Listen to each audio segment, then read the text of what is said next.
بسم اللہ الرحمن الرحیم۔ شروع اللہ کے بابرکت نام سے۔ السلام علیکم ہدایت ٹی وی کے ناظرین، اس ویڈیو میں ہم حضرت موسیٰ علیہ السلام کے بارے میں ذکر کریں گے کہ کس طرح حضرت موسیٰ علیہ السلام نے جو اسلحہ پھینکا تھا وہ تمام جادوگروں کی رسیوں کو جو کہ سانپ بن کے حرکت کر رہی تھی وہ نگل گیا، اور تمام جادوگر کس طرح سے مان گئے کہ یہ اللہ تعالیٰ کی طرف سے بھیجے ہوئے پیغمبر ہیں۔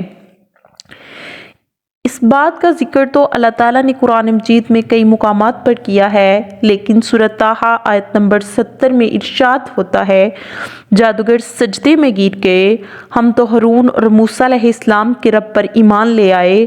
انہیں یقین ہو گیا تھا کہ یہ جادو نہیں بلکہ موسیٰ علیہ السلام کے خدا کی طرف سے معجزہ ہے۔ جب تمام جادوگر ہار مان چکے تھے، وہ اس بات کا اعتراف کر چکے تھے کہ حضرت موسیٰ علیہ السلام اور حضرت ہارون علیہ السلام اللہ تعالیٰ کی طرف سے بھیجے گئے پیغمبر ہیں، تو ان کا ایمان لانا فرض ہو گیا تھا، اور یہ بات سوچتے ہی، یہ بات تمام معجزات آنکھوں سے دیکھتے ہی ایمان لے آئے۔ جب جادوگروں کے منہ سے یہ الفاظ نکلے کہ ہم ایمان لائے، 40 کے 40 جادوگر سجدے میں گر گئے، تو یہ سارا منظر دیکھ کر فرعون غصے میں آ گیا۔ وہ غضبناک ہو چکا تھا، آگ بگولا ہو چکا تھا، کہنے لگا کہ تم میری اجازت کے بغیر کیسے ایمان لا سکتے ہو؟ مجھ سے پوچھا تک ہی نہیں، نہ تم نے مجھ سے مشورہ کیا ہے، اور اتنی جلدی تم ہار کیسے مان سکتے ہو؟ تمہیں نہیں پتا کہ تمہارا بزرگ کون ہے جس نے تمہیں جادو سکھایا ہے؟ تمہارا استاد وہ ہے، تم بغیر اس کے مشورے ہی سے ایمان لے آئے ہو؟ تمہارا یہ کیا پہلے سے ہی پروگرام طے تھا؟ لیکن تمام جادوگروں نے اس بات کا جواب یکجا ہو کر دیا، اور انہوں نے کہا کہ ہم آپ کی دھمکیوں سے ڈرنے والے نہیں۔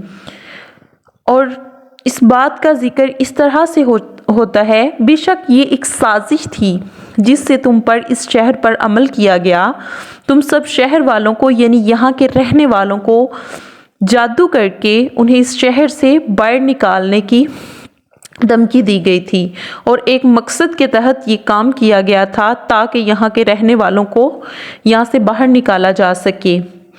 اب فرعون تمام جادوگروں کو اس طرح سے دھمکیاں دینے لگا۔ اس بات کا ذکر سورۃ طٰہٰ آیت نمبر 71 میں اس طرح سے آیا ہے، سن لو میں تم سب کے ہاتھ پاؤں مخالف سمتوں میں کٹوا کر تم سب کو کھجور کے تنوں پر لٹکوا دوں گا، اور تمہیں معلوم ہو جائے گا ہم دونوں میں سے کس کا عذاب زیادہ سخت اور دیر پا ہے۔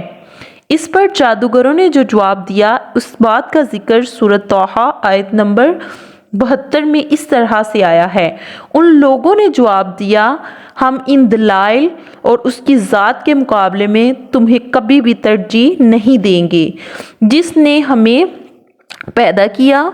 تمہیں جو کرنا ہے وہ دل کھول کر ڈالو، تو سوائے اس دنیاوی زندگی میں کچھ کر لے اور کر بھی کیا سکتا ہے۔ فرعون یہ بات سن کر، جب جادوگروں نے فرعون کو یہ جواب دیا تو یہ بات سن کر وہ اور بھی غضبناک ہو گیا، اور اس نے مذکورہ سزائیں دلوائیں تمام جادوگروں کو۔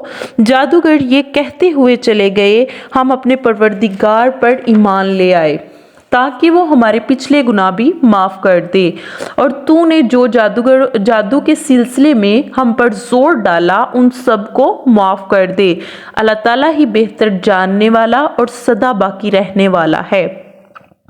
سیدنا عبداللہ بن عباس ارشاد فرماتے ہیں، اس قوم میں سے ان جادوگروں کے علاوہ صرف 3 لوگ ہی ایمان لائے تھے، ایک سیدنا آسیہ اور دوسرا وہ دوڑ کر آنے والا آدمی، اور جس آدمی کا ذکر ہم نے پچھلی کلاسز میں کیا ہے کہ جب حضرت موسیٰ علیہ السلام سے غلطی سے قتل کیا گیا تو کسی شخص نے آ کے فرعون کے ارادوں کے بارے میں حضرت موسیٰ علیہ السلام کو آگاہ کیا کہ وہ لوگ آپ کے قتل کا ارادہ بنا رہے ہیں۔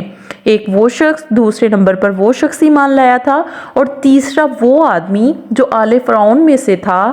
وہ ایمان تو لے آیا تھا لیکن اس نے اپنے ایمان کو چھپا کر رکھا تھا۔ اس نے ان سب پر اپنے ایمان کو ابھی تک عیاں نہیں کیا تھا۔ فرعون نے اپنی تمام جماعت سے مشورہ کیا ان حالات کا مقابلہ کیسے کیا جائے۔ ان لوگوں نے فرعون کو مشورہ دیا کہ بنی اسرائیل پر عذاب بڑھا دیا جائے۔